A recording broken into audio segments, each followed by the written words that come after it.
Sir এখনও অনেক কর্মকর্তা রয়েছে যারা জগন্নাথ বিশ্ববিদ্যালয়ে যারা যে বিভিন্ন সময় যাদের নামে দুর্নীতির খবর প্রকাশ হয়েছে এবং তারা অভিযুক্ত, এদের ব্যাপারে স্যার কোনো ব্যবস্থা নেবেন কিনা? খবর প্রকাশ হওয়া একরকম আর অভিযুক্ত হওয়া একরকম। আপনি দুটো জিনিস বলেছেন। তাহলে যারা অভিযুক্ত তাদের বিরুদ্ধে, অভিযুক্ত অলরেডি, তাদের বিরুদ্ধে ব্যবস্থা, আইনগত ব্যবস্থা অবশ্যই নেওয়ার দাবি রাখে এবং আমি নেব।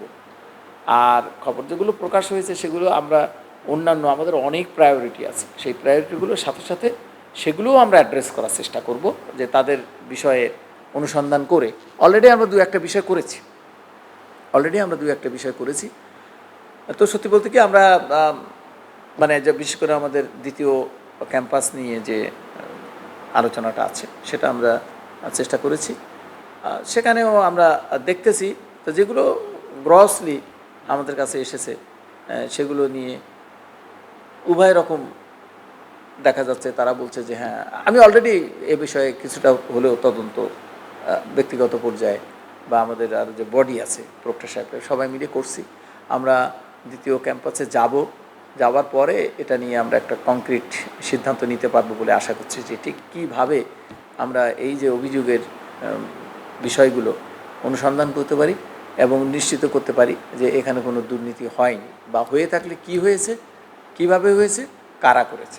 বিশ্ববিদ্যালয়ের যেসব শিক্ষার্থীরা ছাত্রলীগের রাজনীতির সঙ্গে যুক্ত ছিল তারা এখন ক্যাম্পাসে ফিরতে পারছে না, ক্লাসে ফিরতে পারছে না, তারা কি স্যার ক্যাম্পাসে ফিরতে পারবে? এমন ক্যাম্পাসকে আপনি নিশ্চিত করতে পারবেন? উত্তরটা দেওয়া এত সহজে আমার পক্ষে সম্ভব না, কারণ সারা আমাদের সোসাইটিতে এখন এমনভাবে আছে যে আমরা এটা নিশ্চিত করতে পারবো কি না এটা বলতে পারবো না। তবে তারা যেহেতু আমাদের ছাত্রছাত্রী, তারা যদি প্রত্যক্ষভাবে কোনো অপরাধে জড়িত না থাকে, এইরকম ছাত্রছাত্রীদের শিক্ষা কার্যক্রম যাতে চলমান থাকে বা তারা শেষ করতে পারে, সে ব্যাপারে আইনগতভাবে কর্তৃপক্ষের সব ধরনের সহযোগিতা থাকবে। বিশ্ববিদ্যালয়ে আমরা পরিশীলিত রাজনীতি প্রত্যাশা করি, ছাত্রদের নিয়ে রাজনীতি প্রত্যাশা করি। আমাদের যে একটা কালচার রাজনীতির, যেটা দীর্ঘদিন থেকে চলছে, আমার মনে হয় না সাধারণ ছাত্রছাত্রীরা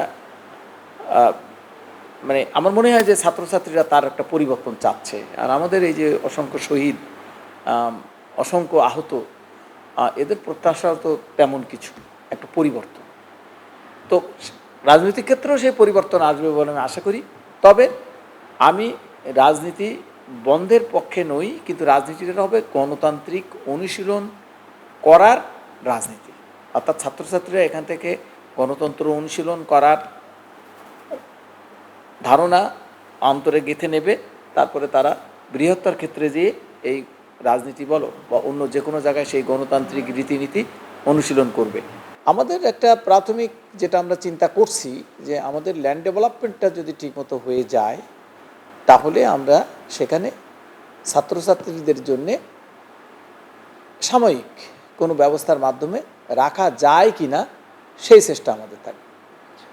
আর যখন পুরো প্রজেক্ট আসবে তখন তো বিভিন্ন হল তৈরি হবে, সে হলে তখন ছাত্ররা থাকবে। স্যার, বিশ্ববিদ্যালয়ের শিক্ষার্থীদের দীর্ঘদিনের দাবি যে বিশ্ববিদ্যালয়গুলোতে শিক্ষক মূল্যায়ন চালু হোক, স্যার আপনি এই বিষয় নিয়ে কী ভাবছেন বা বিষয়টি কীভাবে দেখছেন?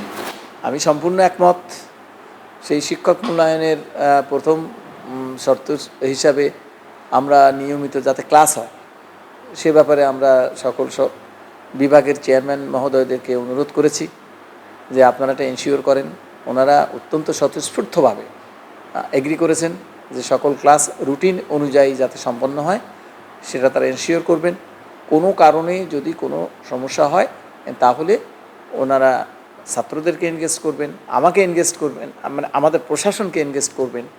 এভাবে আমরা ওই মূল্যায়ন বক্সও বিভিন্ন জায়গাতে যদি আমরা স্থাপন করি, ইনফ্যাক্ট মূল্যায়ন একটা অভিযোগ বক্স, আর মূল্যায়নের একটা সায়েন্টিফিক স্ট্রাকচার বা সিস্টেম ডেভেলপ করার জন্য আমরা কাজ শুরু করব আর ইনশাল্লাহ এটা আমরা করব।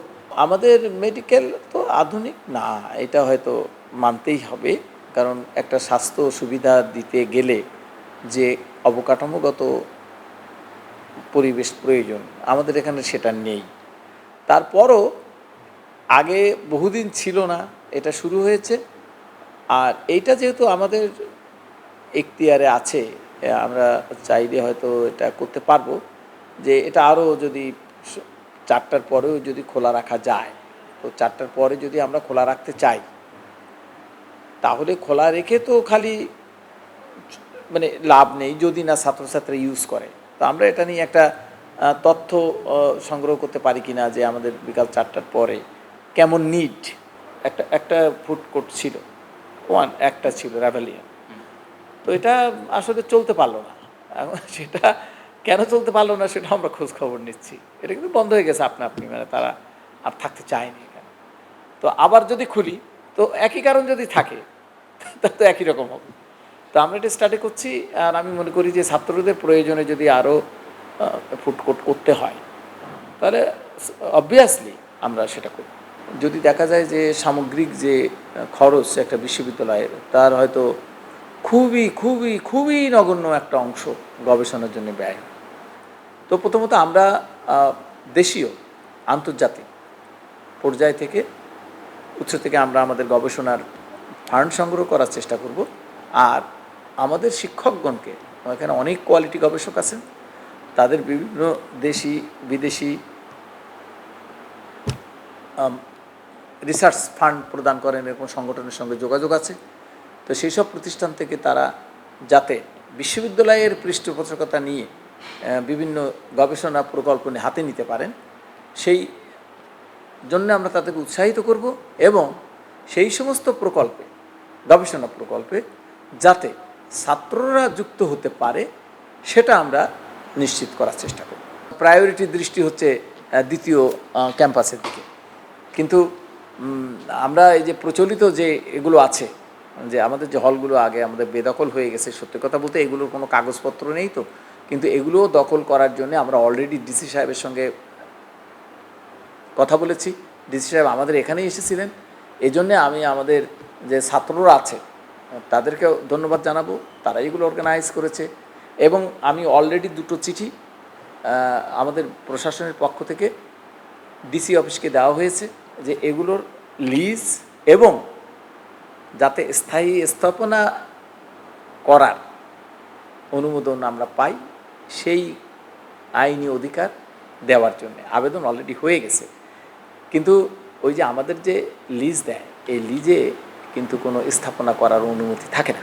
তো যেহেতু থাকে না, তখন আমাদের তো নিয়েও তেমন কোনো বেনিফিট হয় না। তো এই জন্য আমরা কিন্তু স্থায়ী স্থাপনা করার জন্যে আমরা অনুরোধ করেছি যদি কোনোভাবে ওনারা দিতে পারেন।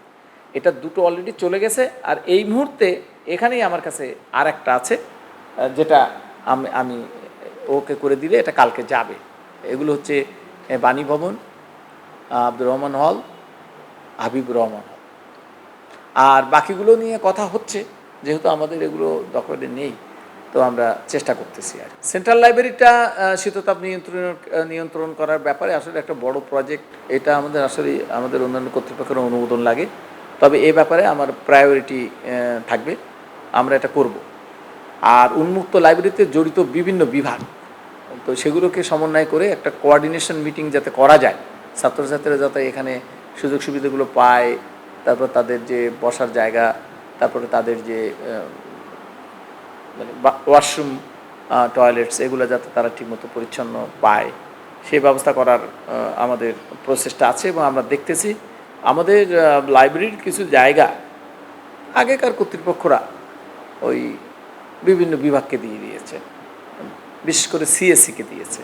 তো সিএসসির সঙ্গে আমি কথা বলেছি, কিন্তু দেখা যাচ্ছে যে সিএসসি এখন তারা যদি এটা দিয়ে দেয়, ওটা স্যার আমরা তাহলে যাবো কোথায়? এখানে আমাদের কম্পিউটার, আমাদের ল্যাব, তো সেটাও তো একটা ইস্যু। তো এখন ওই বিশেষ করে এখন যে স্পেসটা আছে, এই স্পেসটা আমরা কতটা আরও বাড়াতে পারি, এবং এখানে আমরা শীততাপ নিয়ন্ত্রিত যে ব্যবস্থাটা, এটা করতে পারি কি না, বা আমাদের যদি রিসোর্সেস অ্যাভেলেবল থাকে, তাহলে অতি দ্রুত এটা আমরা করার চেষ্টা করব। স্যার, আপনার সব এলো মুক্ত চিন্তার স্বাধীন দৈনিক খবরের কাগজ। এখন খবর হবে নিখাত, নির্ভীক, নিরপেক্ষ।